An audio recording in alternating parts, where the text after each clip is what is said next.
Cet amendement vise à supprimer la contribution sociale de solidarité des sociétés, la C3S. Chez nous, l'essentiel de la fiscalité sur les entreprises ne repose pas sur les bénéfices, mais sur les assiettes en amont, c'est-à-dire déconnectées du résultat. Autrement dit, la fiscalité que supportent nos entreprises n'est pas liée à leur performance économique. Nous avons ainsi en France la particularité d'avoir une multitude d'impôts sur le foncier, avec la CFE, taxe sur le bureau, surface commerciale, mais aussi sur la masse salariale, taxe d'apprentissage, taxe sur les salaires, versement transport, ou encore sur la valeur ajoutée, la CVAE, ou sur le chiffre d'affaires, la fameuse C3S.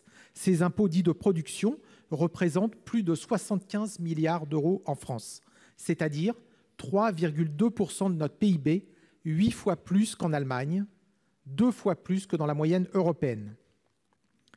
Le jockey France pèse 400 kilos quand il se promène face au jockey Allemagne qui ne pèse lui que 50 kilos.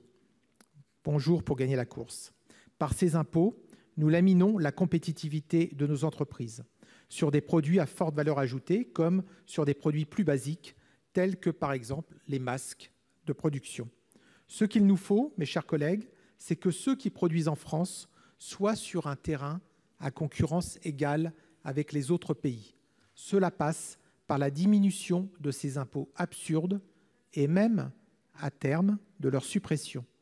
L'essentiel de ces impôts de production étant des impôts locaux, leur suppression reviendrait à restreindre les marges de manœuvre fiscales des collectivités.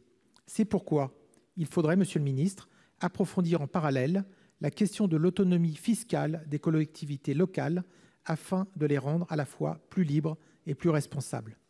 La suppression des quelques 4 milliards de C3S serait donc un pas insuffisant, mais néanmoins un premier pas nécessaire. Je vous remercie.